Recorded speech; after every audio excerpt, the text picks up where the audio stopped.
Мектепте лақабатың болды ма негізі? Қозы дейтін. Кішкене характеріміз ұқсайды. Тек қана газ деген нәрсе бар. Осы бір адамды жазып қояйын, Том Харди. Том Харди, иә, күшті. Өз-өзіңді мақтай аласың ба жалпы? Сұмдық мақтаймын мен. Сұмдық мақтайсың ба? Ойбай өлтірем. Негізгі плюсым тіл болса, негізгі минусым да тіл. Шымкентке барсам өмір сүргім келіп тұрады. Мен дәл қазір 5,5 миллиондық кредит төлей алмаймын. Үйге барса уже үйдің тасталқанын шығарып тастаған. 10 күннен кейін алтынды ұрлатып алдық. Біздің әлемге қош келдіңіз деген түсінік бар.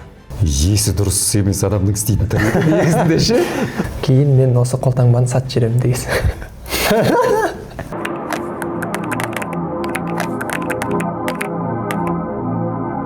Ассалаумағалейкум жақсылар, сіздермен бірге Бай Сайранбай YouTube арнасы, менің есімім Ернұр. Әдеттегідей бүгін бізде мектеп анкетасы, ал қонағымызда бізде менің досым, бауырым Әлішер. Әлішер, қош келдің. Қош көрдік. Біздің YouTube арнамызға. Мектеп анкетасы, жалпы мектепте толтырған дедің? Толтырған, бірақ жазуым жаман болған, ешкім түсінбеген. Өзің арнадың ба мектеп анкетасын? Арнадық қой, ішінде біраз романтикалар да кеткен. Бірақ ешкім түсінбеген. Ешкім түсінбеген ба? Қазір де білмеймін, мен жазуымды кім түсінеді, түсінбейді. Точно почеркім жаман. Бірақ онда бүгін толтырып көрейік онда, иә? Толтырып көрейік. Мінекей саған мектеп анкетасы, өзің бетіңді бүйтіп ыңғайлап ашып берсем. Және де мына екі жақта сеніңкі, және де саған түрлі түсті қаламсаптар, ручкалар қайсысы түспен толтырғың келеді? Кез келгеннен ба? Өзің қалағаның. Қызылмен жаза берейін. Қызылмен жазасың, жақсы. Онда бірінші сұрақ бізде әдеттегідей бастайық. Сенің толық аты жөнің? Темен Алишер Батырханұлы. Енді удостоверениеде деп жазуға қиналдым екен, Алишер деп жіберді. Алишер деп жүрген ба? Мектепте лақабатың болды ма негізі? Қозы дейтін. Қозы. Алишердің ішінде қ жоқ қой негізінде ше. Қозының дымғаты жоқ, неғып өйтіп айтқан, қозы дейтін. Шашың қандай бұйра болған жоқ па? Жоқ. Просто қозы ма? Түрім қаралығын айттым екен. Соған ақ келген. Походу. Мүмкін. Жақсы, онда жаза кет, бір деп өзіңнің толық аты жөніңді.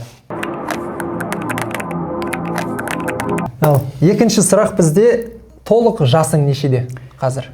28-ге толдым, 2 күн болды. 28-ге толдым, 2 күн, күшті. Туған күнің құтты болсын деп тілеймін. Марқұм Асқар ағамыз айтатындай, туған күнің көп болсын деп айтатын еді. Еще анандай күннің суретін жібереді ғой.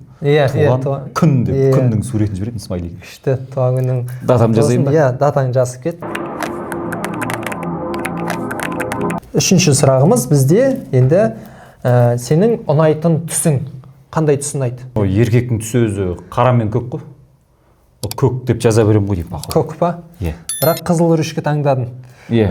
Мектепте гештальтен просто қызылмен жазғым келетін мұғалімдер сияқты. Міне. Келесі бізде төртінші бұл сүйікті тағамың қандай? Лагман. Шонжыдан шыққанын білдіртіп қояйын да. Лагман ба? Иә, лагман деп қояйын. Лагманның қайсысы? Домашний. Домашний. Қолдан созылғаны, иә? Иә, созылған кәдімгі ішінде сорпасымен бірге жүретін. Өзің жасай аласың ба оны? Жоқ, өзім жасай алмаймын. Наны ұзақшы оны. Мамам өзі созып бермесе. Күшті. Досым бар Баяшат деген лагман жасайтын. 10 күн жеймін, бірақ жегенде болмаймын, өйткені шешемдікіне жетпейді. Негізі ананың тамағына жетпейді ғой ештеңе. Тамақтан кейін міндетті түрде бізде сусын жүреді. Сүйікті сусының қандай? Сусын кола дұрыс-ау.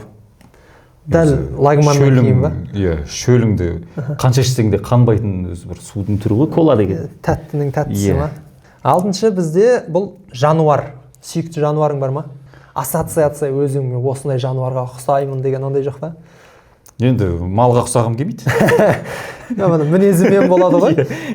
Жылқы деп жазамын. Жақсы. Мінсең көлік жаңағыдай. Жылқы дұрыс-ау, жесең ат болатын, ас болатындай, ішсең сусын болатындай. Иә, күшті. Өзі жалпы жылқы жеті қазынаның қатарына кіреді ғой деймін. Иә, жеті қазынамыздың бірі. Келесі енді бізде спорт түрі.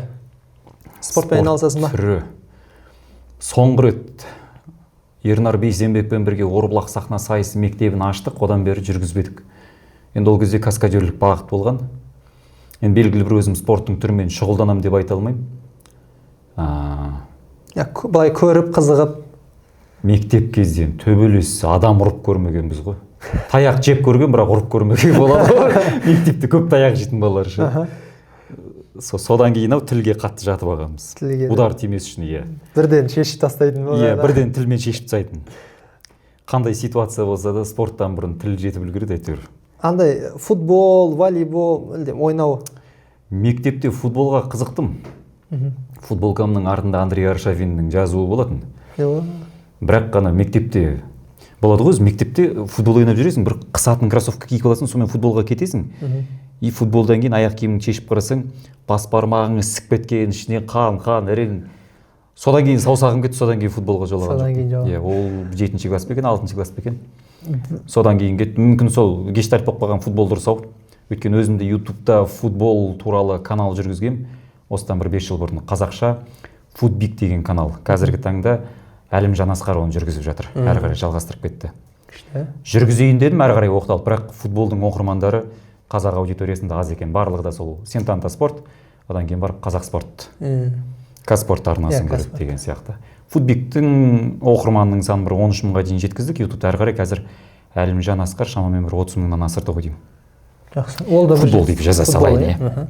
Енді бар жігіттердің несі дейсіз, футбол өз ең танымал спорт түрі ғой негізі әлем бойынша.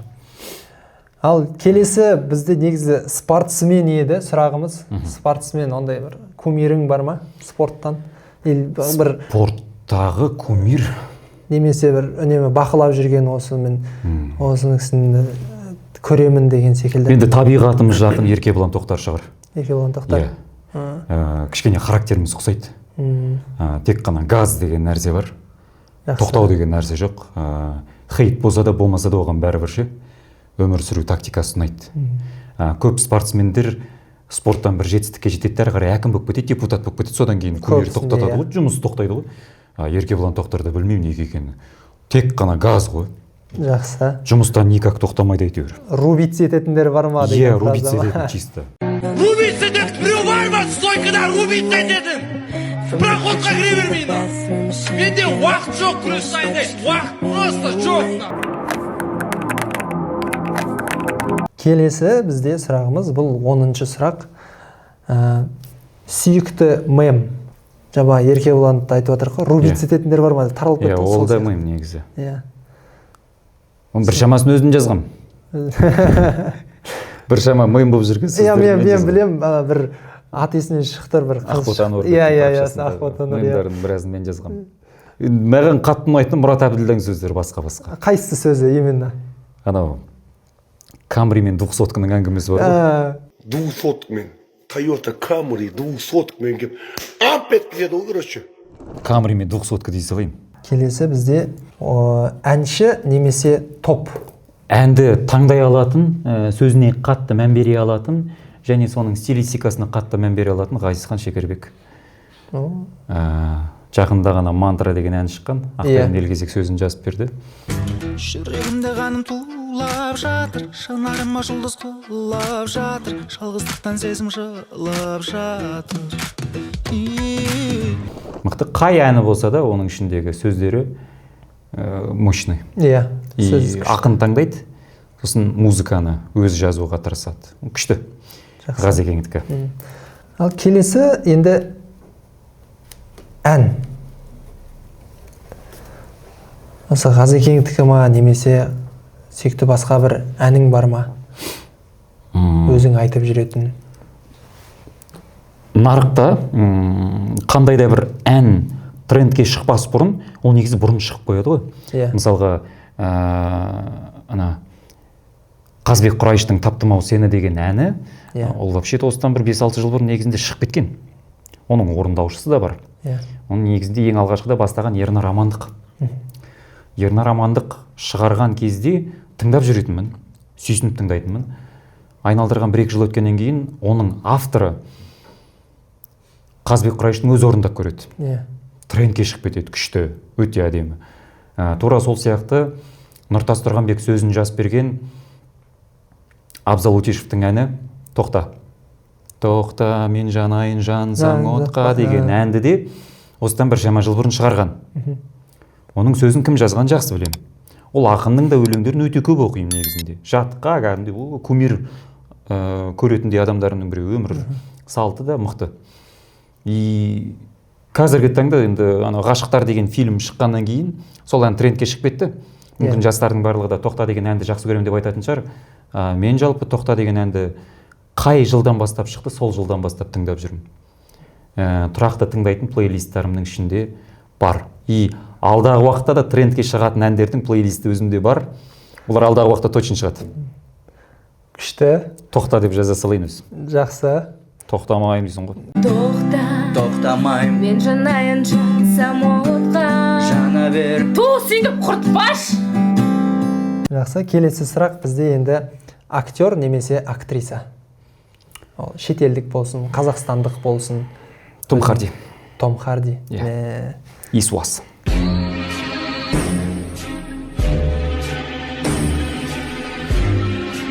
Том Хардиде маған қатты ұнайтын жері Том Харди анандай. Енді есірткісі болды ғой оның басында. Есірткі шеккені бар, көшенің жынысы болды. Актерлік бағытта білімі бар деп айта алмаймын. Көше қуған жігіт болған. Бірақ қазір Голливудтағы Оскарды уже бірнеше рет алып тастады. Выжившийдан кейін де алды. Оған дейін несі де болды. Жабайылардың рөлін сомдайтын бар ғой киносы. Веномда ойнады. Веномда ойнады. Өте мықты актер. Оның маған қатты ұнайтын жері характер. Легенда деген кинода егіздердің рөлін жалғыз өзі сомдап шығады ғой. Маған сонысы қатты ұнайды. Енді екеуміз білесің, бір мектепте оқып шықтық актерлік бағытта. Сол кезден бастап, өзі сол кездерде шыққан Легенда деген кино 2019 жылдары. Сол Том Хардидің екі рөлді бір кинода алып шығатын жері и характерді екі түрлі қылып беретіндігі ұнайды. Еще егіздердің рөлін сомдайды. Біреусінде очкариктің, біреусінде жай. Енді екеуі де шынды бірақ. Осы бір адамды жазып қояйын Том Харди. Том Харди, күшті. Келесі, білем сен кітапты оқыған жақсы көресің өзің. Енді соның кітаптардың ішіндегі өзіңнің сүйіктісі бар ма? Немесе бір авторың бар ма сондай? Келесі сұрақ, кітап немесе автор? Ілияс Есенберлиннің ғашықтары. Ілияс Есенберлиннің ғашықтары. Ілияс Есенберлиннің ғашықтары қайта-қайта оқи беруге тұрарлық. Сосын ойды әртүрлі қылып жеткізеді. И жазу тактикасы басқаша. Ілияс Есенберлиннің ішіне кіргізіп жібереді. Оның аудио кітабын тыңдасам да шаршамаймын. Оқысам да анандай болады ғой.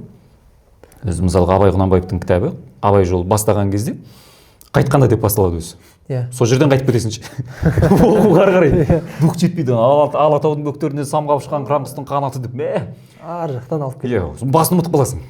Ілияс Есенберлинді маған қатты ұнайтыны қарапайым тілмен, как будто менің өмірімде болып жатқандағыдай қылып жеткізіп бере алады. Суреттеу өте жеңіл негізі. Бір оқығаннан есіңде алып қойып, мен жаңағыдай ғашықтар деген мүсінші жігіт жайлы емес пе? Дәл өзі. Мүсінші жайлы. Күшті жазылған негізі. Өте күшті жазылған. Оның киносы түсірілді.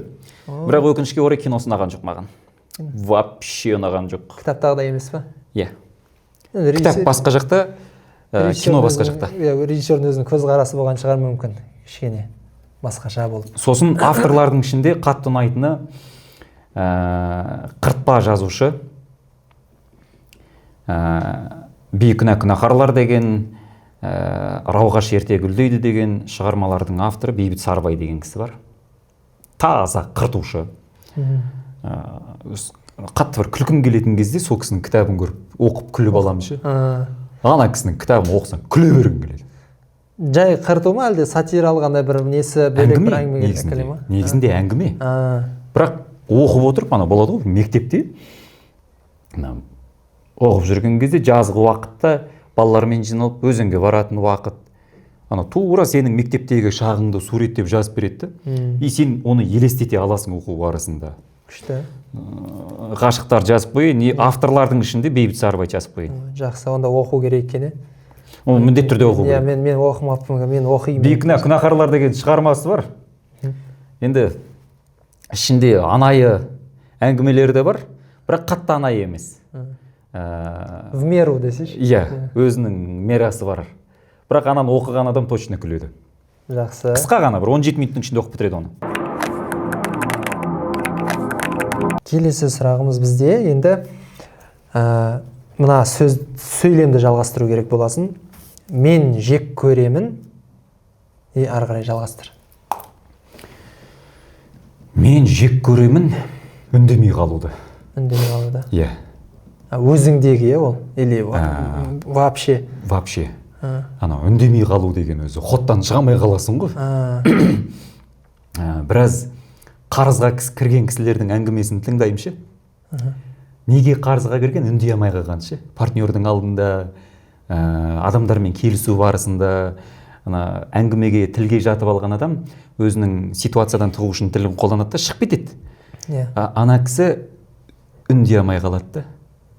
Айта алмай қалады. Иә, жақында ғана айтпақшы, бір жігіт хабарласты, 350 миллионға қарызға кірген. 350 миллионға кекештік кері әсерін тигізген. Барлығы да түгелдей адамдардың алдында сөйлей алмағанның кесірінен кірген қарызға. Сөйлей алатын адам никак жерде қалмайды ғой, бар ғой. Қарызға кіріп баратау деген жерден шығып кете алады сөзбен, тілмен. Ал сөйлей алмай қалды ма, болды, ход жіберіп алды, мүмкіндік жіберіп алды. Бірақ ауызды берді деп сөйлей бермеу де керек, орнымен сөйлеу керек деп айтсам қалай? Ол да болады. Ол да бола ма? Просто мүмкіндік та. Көпшілігіміз мүмкіндік деген нәрсені жоғалтып аламыз. Мысалға, деканның алдына келіп, талай студент үндей алмағанның кесірінен өзінің мүмкіндіктерінен айырылып қалды, бағасынан деген сияқты. Тіпті диплом алатын кездегі қойылуы тиіс қолдың өзін қойғызбай қояды. Неге? Үндей алмай қалады. Айта алмай қалады. Өз-өзіңді мақтай аласың ба жалпы?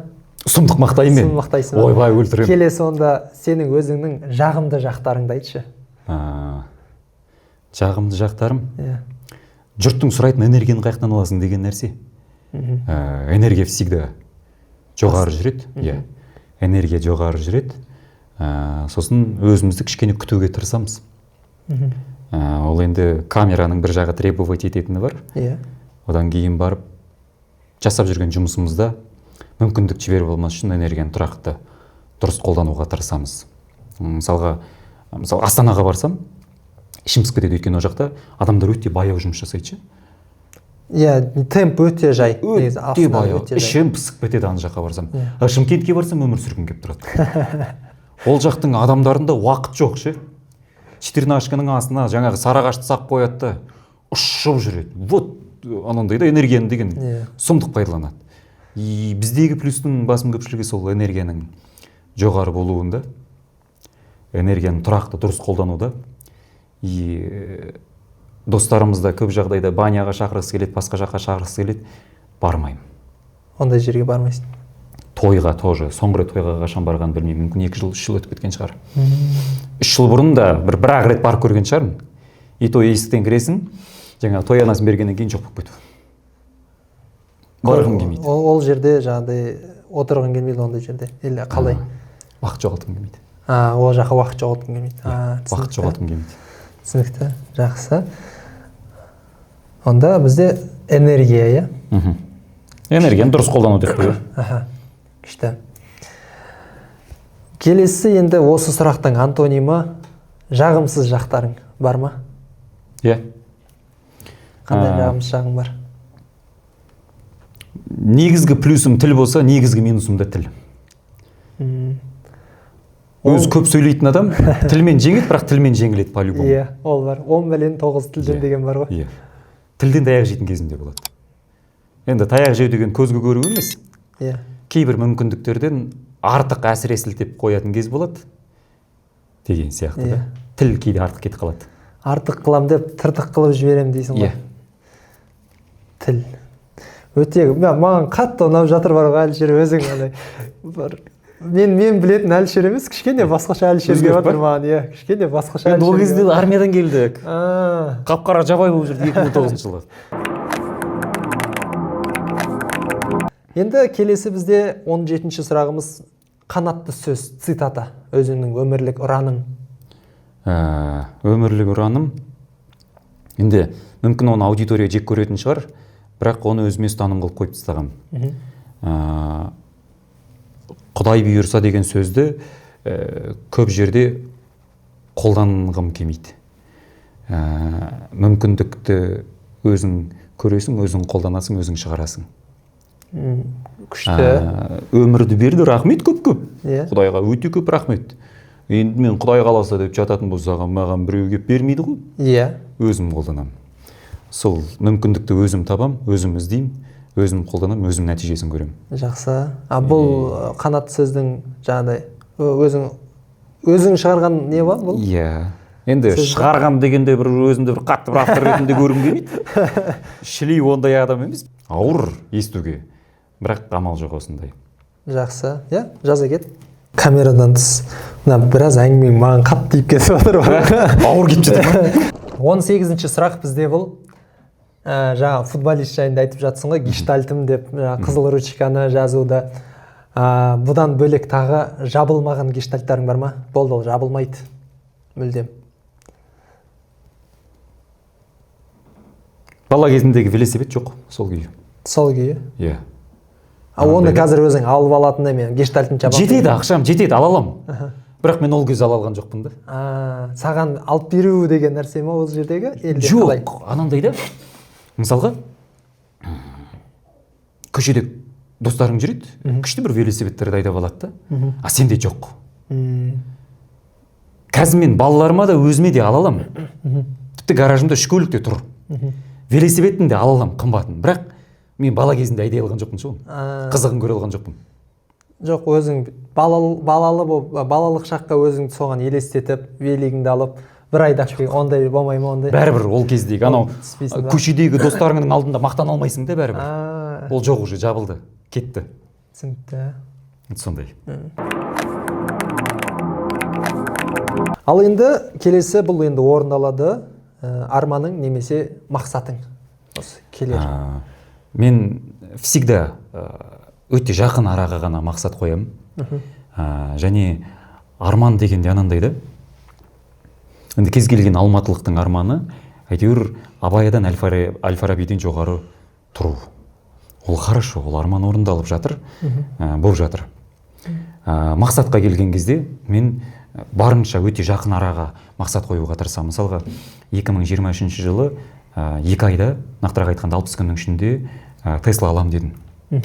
18 миллионға. Ауыр анау. Күніне 300 мың теңгеден табуым керекпін. 18 айда ол 60 күнде 18 миллион теңге шығу керек. Таптым, алдым. Шүкір. Тура сол сияқты қысқа уақытқа сұраққа мақсат қоямын. И сол мақсатты орындау барысында ештеңкеге қарамаймын. Той бола ма, басқасы бола ма, көзім жұмылып тұрады. Вижу цель, не вижу преград дейсің ғой, орыстар айтпақшы. И соңғы 1,5 жылдықтың ішінде, 14 айдың ішінде 120 миллионға қарызға кіріп шықтым. И 120 миллионның қарызын 14 айдың ішінде жаптым. 3 үйді кредитке алып тастағам. Есі дұрыс емес адамның істейтін тірлігі негізінде ше. Адам есі дұрыс емес адам. Мақыл бір үй өздерің тұрасыңдар, қалған екеуін? Ол бизнес қой енді. Анандай да. Бірінші үйді алып көрдім. Ай сайынғы төлейтін суммасы 1,5 миллион теңге төлей алдым. Аз болды. Жеткіліксіз болды что-то. Тағы бір үй қостым. 3 миллионға жетті. Ай сайынғы төлейтін суммам. Что-то тағы да құмарым қанбай тұр. Ай сайынғы төлейтін суммам аз болып тұр. Үшіншісін қостым 5,5 миллион. И ай сайын 5,5 миллионнан 14 ай бойы тоқтамай төледім. Өліп қала жаздадым. Ауыр кетті. Ол өзіңе мотивация ретінде солай алып алдың ғой. 27 жаста орындай алатын, қауқарым жететін мүмкіндігім тұрған кезде мен оны неге қолданбаймын деген нәрсе бар. Сосын қазіргі таңда 2 балам бар, екеуі де өсіп келе жатыр. Қызымның жасы 2-ге толайын деп қалды, ұлымның жасы 6 айлық. Енді қызым жаймен уже садикке баратын уақыт болды. Енді 2 балам да кішкентай кезінде менде полный день бос болды да. Мысалға мен таңнан кешке дейін жұмыс жасай алуыма мүмкіндік бар. Енді қызым садикке баратын болса, менің таңғы сағат 8 бен 10-ның арасындағы уақытым жоқ болады. Неге өйткені садикке апарып келем. Кешкі сағат 4 бен 7-ның арасындағы уақытым тоже жоқ болады. Демек менің бір күндізгі уақыттағы 5 сағатым уже кетіп қалды балаға. Мен дәл қазір 5,5 миллиондық кредит төлей алмаймын. Неге өйткені уже балам садикке барады. Менде мүмкіндік болды.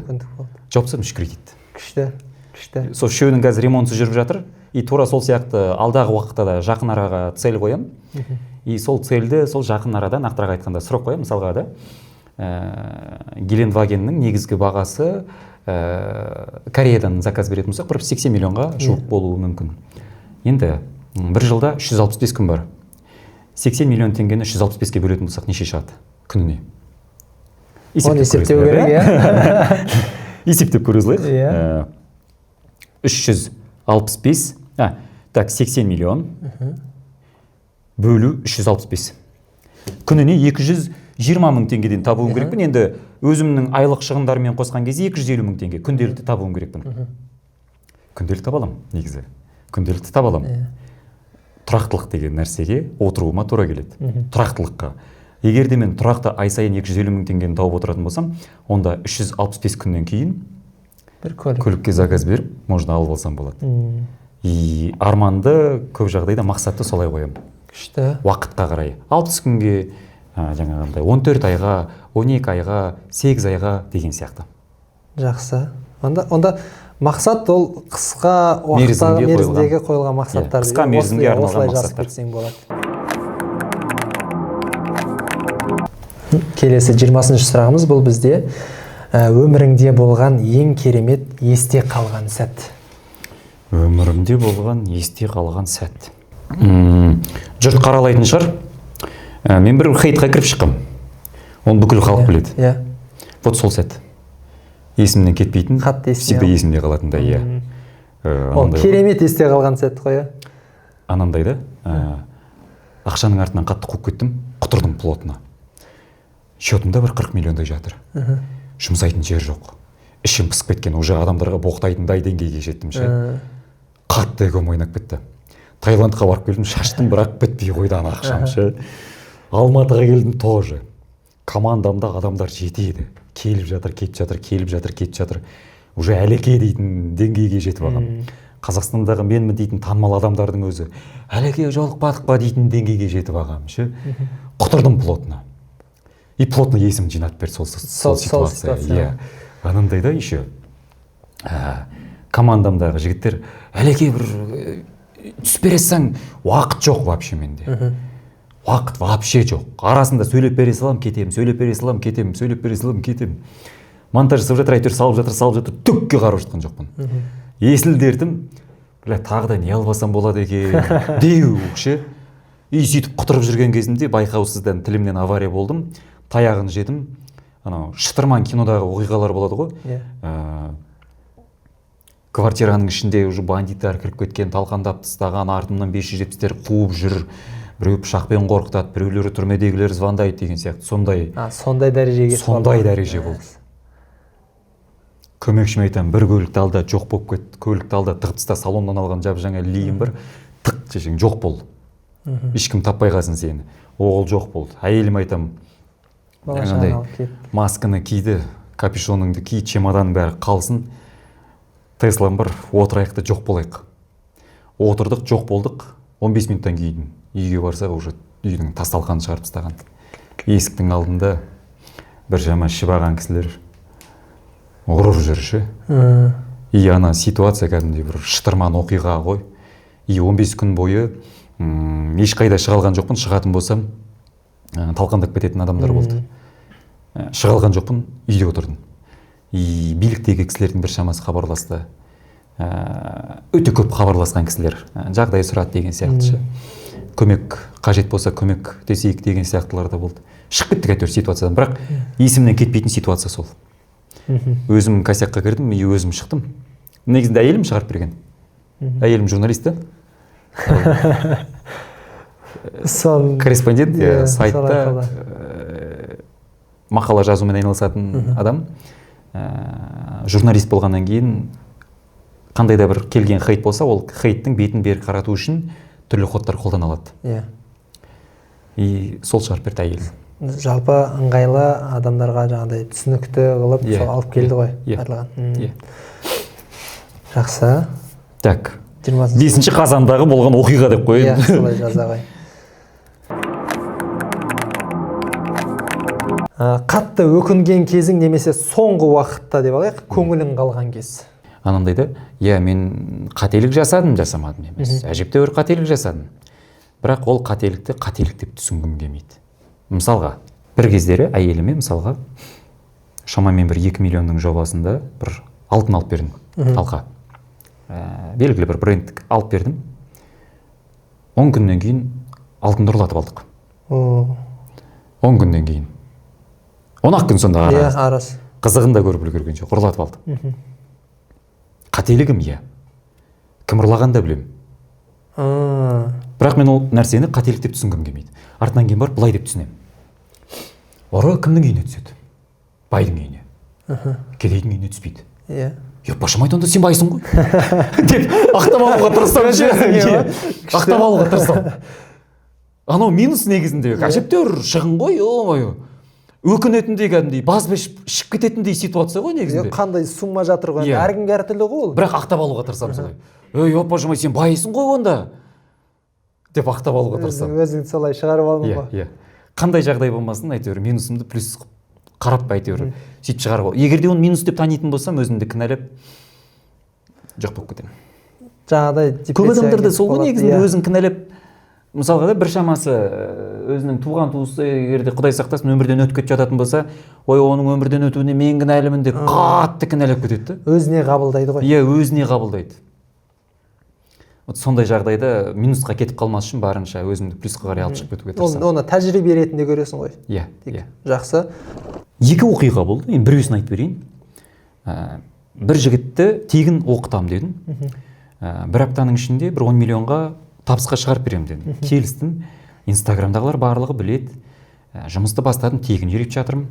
95 жылғы жігіт, бірақ жұмыс қысы бар жігіт. Жұмыс қысы деген жылтылдап жүретін жігіт. Үйретіп жатырмын, үйреніп жатыр. Уже хабарлап тастадым, услугасын шығардық. Бір аптаның ішінде 2 миллиондай тапты. Ақшаны көтере алмай қалды. Жақсы табыс тапты. Арада ол біршама клиенттерін лақтырады. Біршама клиенттерін лақтырып кетеді. 350 мың теңгеден 2 клиент лақтырған. Енді 2 клиенті маған шығады. Әлішер мырза, ана жігіт қайда? Ой, білмеймін, өзім хабарласып ала алмай жатырмын. Хабарласам жоқ. Бір 30-40 рет звондадым. Жаздым, жоқ, жауап бермейді. Әке-шешесіне звондаймын. Білмеймін, ол намаз оқып жүрген, маған намаз оқып жүргені қызық емес қой. Маған қызық ана 2 кісінің қаражатын қайтарып беру. Хабарласам жоқ, сосын өзім шықтым. 2 кісіге. Клиенттеріне. Давай, әпшелер, қызметін өзім істеп бере салайын тегін. Ана жігітпен өзім сөйлесем. 2 кісіге істеп бердім. Хорошо. Олардың көңілі жай, оқырмандарының 60 мыңнан 100 мыңға дейін тегін көтеріп бердім. 100 мың оқырманға дейін тегін көтеріп бердім 60 мың оқырманнан. Услугасын ана оңбаған албаға дейші. Сөйтіп олмен сөйлесем жолықтым. Оған айтамын, давай, 700 мың теңгені екеуіне қайтарып бер. 350-350-ден. Үндемейді. Сен түсін бе? Қайтарып бер. Сөйтсем үндемей отыр. Уақыт бердім. Давай, кажется, сағат кешкі 6 болып тұр. Сағат 22:00-ге дейін уақыт берем. Осы уақыттың аралығында 700 мың теңгені табасың да 2 клиентке қайтарып бересің. Дедім де залогқа қалтасындағы ескі қолдануға келмейтін iPhone 12 Pro Max болды. Памяті толық қалған болады ғой, бір блокировкасын ашсаң қатып қалатын телефон. Сондай телефон. Әрең берді ше, кәдімгідей. Бергісі келмей. Енді не үшін алдым? Қашып кетуі мүмкін. Қашып кетпес үшін әдейі алып қалдым. Алып қалдым да жібердім. 22:00-де кездесуіміз керек болды. Кездесетін жерге бардым. Звондасам, әлеге мына жаққа қарай келесіз ба? Что-то мен үлгере алмай жатырмын дейді. Жарайды. Айтқан жеріне бардым. Бір заправканың алдында шақырды. Барғаннан кейін күтіп отырмын машинаның ішінде. Қасында бір 2 дос баламды ертіп алғам. Құдай сақтасын, бір жағдай болуы мүмкін деп. Ой, екеуі де есі дұрыс емес, кішкене спортиктер ғой. Братчикілер. Күтіп отырмыз, бір кезде көліктің алдынан дәу қап-қара футболка киген бір качок біреу өтті. Көліктің ардына барды, жоқ болып кетті. Тағы да бір тура сондай қап-қара футболканы жабыстырып біреу шықты алдынан, беті бұжыр, түр қорқынышты, құлағы мұжылған болады ғой бір балалар. Дәу анау действительно, екеуі де дәу. Ол көлігімнің алдында телефонмен сөйлесіп тұр. Екі көзім менде. Бір нәрсе болатыны сезіп тұрмын. Жаңағы жігіт, лақтырып кеткен жігіт, өзі мына жақтан келді. Көліктен түстім, телефон ұстаттым, давай екеуіне перевод жаса. Деп едім, жаңағы 2 дәу жігіт қолымды қайырды, жерге жатқызды. Корточкасын көрсетті, біз аманбыз деген. Сөйтсем, жаңағы жігіт менің атымнан заявление жазып жіберіпті 7 жылға уголовка. Менің телефонымды ұрып тартып алды деп. Мә саған. Қалай айналдырып алып келген? Үйреттім. Табыс тапқыздырып бердім. Артынан кейін бар маған істеп тұрған сол. Ішкен құдығына түкірді дейсің ғой. Иә. Енді ол жерде өкінейін десем, өкінетін нәрсе көріп тұрған жоқпын. Тәжірибе болып қалды. Иә. Алдағы уақытта адам таңдауға опыт бар уже. Енді инфо саған болғысы келіп жүргендер және инфо сағанға алданған жандарға айтарым, мынандай түсінік бар инфо сағанствода. Біздің әлемге қош келдіңіз деген түсінік бар. Біздің әлемде қадалғандар мен қадайтындар ғана жүреді. Негізгі жаңағыдай ауыр сөз, но шындығы осы. Не қадаласың, не қадайсың. Тек сондай ма? Иә. Ауыр. Ауыр анау. Өте ауыр. Өте ауыр. Жамандыққа қиғым келмейді адам баласын. Бірақ қиылып кеткендер көп. Өкінішке орай. Иә. Мына ерге не деп жазамын? Жаңағыдай тек опыт аламын деп жазса, тек тәжірибе аламын деп жазып қой болмаса. Менің жаңағыдай түйгенім осылай болып тұр да, барлық әңгімеден. Әртүрлі жағдайлардан тек осылай опыт аламын деп. Келесі сұрағымыз соңына келіп қалдық негізі. Соңғы уақытта, дәл осы бір жылда алайық, мысалға, қуантқан оқиға. Мен негізінде адамнан жақсылық күтпейтін адаммын, негізінде. Мысалға, туған күнім болса да, үндемеймін, айтпауға тырысам, құтылып кетуге тырысам. Біреудің туған күні болса, аямай беретін адаммын. Айналамдағы достарымда, иә, бергісі келеді, білгісі келеді, бірақ айтпаймын. 2024 жылы кәдімдей бір табысым нөл болып қап, бір кәдімдей қиналып кеткем. Әйелім босанайын деп қалды. Оның босануына ақша керек. Тұңғышың, иә? Иә, тұңғышым, қызым босану туылатын сәт, мамыр айы. Сол босанатын сәтте әйеліме декретіне түскен 1 миллион теңге. Әйелімнен сұрайын десем, ят, қалтамда көк тиын жоқ. Сосын әйелім Каспиеме 50 000 теңге аударып жіберді, бар осыған манеж алып кел деді. Анау сөз, жаман ауыршы. Барып алып кел манеж деді. Өзім ала алмай тұрмын, өзімде жоқ. Өзінде болмай тұр. Иә. Еще 50 000 теңге жіберген, 50 000 теңгеге манеж келмейді ғой. Ойбай. Базарға бара тұрмын, қара бет бопшы. Бара жатырмын. Бәріне звондап шықтым. Жоқ, базарда досым болған. Кәсіпкер, жағдайы жақсы досым. Сұрауға ұялып тұрмын. Сонда да дәтім жіберіп сұрадым. Братчина, манеж керек болып тұр, қай жерде базарда бар, соны тауып бересіз, оптовый бағасымен бересің, алып кетейін. Брат, ұмыт дейді маған. В смысле ұмыт? Қозың ба? Алып кетейін. Брат, ұмыт дедім мен саған. Жібер жүрім өзім доставкамен. Өй, қой, брат, мен алмаймын. Брат, қазір телефон тастап жүрім, сосын вообще маған звондама. Плотно ренжимін дейді. Жарайды дедім да, телефонды қойдым. Жаман қатты қуандым ше. Айғайлап тұрып қуандым деді. Базардың ортасында. Иә, базардың ортасында. Северный кольцода келеді қам өзі. Қатты қуанып келе жатырмын. Қалай сол жігіт маған солай жақсылық жасады, артынан кейін барып клиенттерім шықты. Ешқандай таргет жібермегем, реклама жібермегем. Әлеке, мен Тараздан келе жатыр едім. Сізге соғып услугаңыз алып кетсем, қазір 500 000 теңге аударып жүрсем. Ойбай, бол жібере берші өтініш. Кетті, артынан кейін барып Ақботаны өрбек. Жаңағы плов. Әлішер мырза 150 000 теңгені аудара берсем, ертең дауыстың сабағын бастай берсе. Ойбай, аударыш өтініш. Тағы бір кісі. Әлішер мырза, жолықсақ бүгін. Өзімен өз 2-3 күннің ішінде бір 3-4 миллионға жоқ сума түсті. Сөйтсем мен шынайы бақыт деген нәрсенің дәмін оңайлықпен татқым келмейді деген. То есть адамдардан сыйлық алғым келмейді деген. Бірақ сыйласа жаман қатты қуанады екенмін ше. Күшті, андай неожиданно дейсің ғой. Иә. Адамдардан сыйлық күтпеймін. Вообще күтпеймін. Алмаймын. Бірақ ана досымның сөйтіп істеген әрекетінен кейін, ойбай, сол шығар енді кәдімгідей қатты бір қуантып, есімді жинатып жіберген ситуация. Жақсы. Манеж, досымның манеж алып бергені деп жазсайшы да. Досымның манеж алып бергені. Иә. Жақсы. Енді оған 100 есе қылып қайтардым, артынан кейін бермедім емес, бердім. Өлтіріп тұрып қайтардым. Бірақ оның сол ситуациядағы жасаған бір жаңағы манежі. Дәл сол жағдайдағы кез өте тырықтан шығарып бергені қатты өтті. Келесі сұрағымыз, осы жаңағыдай өзің айтып жатсың ғой, бизнесте жүргеніме шамадан 5 жылдан асып кетті деп, осы салаға келгеніме деп. сол саланы бастамай жатқан өзіңе қазір не деп айта аласың? Курс оқыма деп айтатын едім. Курс оқы. Курс оқыма деп айтатын едім. Бір рет курс оқыған адам ананың азартына кіріп кетеді ше. Менде жеткіліксіз деп қайта-қайта оқи береді, қайта-қайта. Негізі жетеді ода. Негізде ода жетеді. Мысалға біз марқұм Отарәлі Көлжаннан марқұм Асқар Наймантаевтан оқыдық. Базамыз бар. Жеткілікті ғой болды ғой.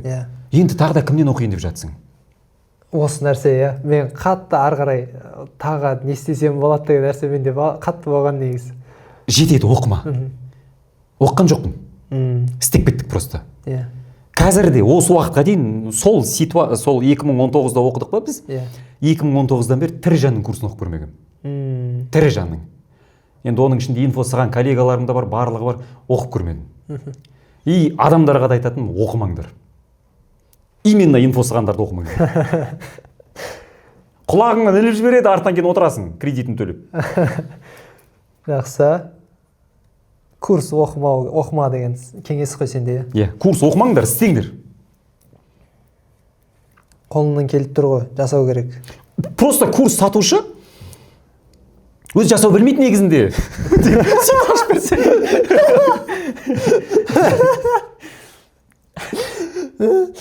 Ертең мына выпуск шыққан кезде ренжімеңдер, просто реально солай ше. Бір жамас өздері жасау білмейді. Wildberries-тің курсын сатады, бірақ по факту өздері Wildberries-тен қалай доставка жасау керектігін білмейді. Каспидің курсын сатады, бірақ Каспи арқылы өзі табыс табуды білмейді. Еще үйреткісі келеді, өп пашамайттар. Жақсы. Жылқышыбай сияқты. Деймін ба? Емес, блядь. Бизнес нәрсе ғой дәкен. Естіп тұрмын. Өлім ғой. Соңына келдік. Негізі анкета ұнады ма, Әлішер? Ұнады, күшті. Қалай формат жалпы? Формат қызық.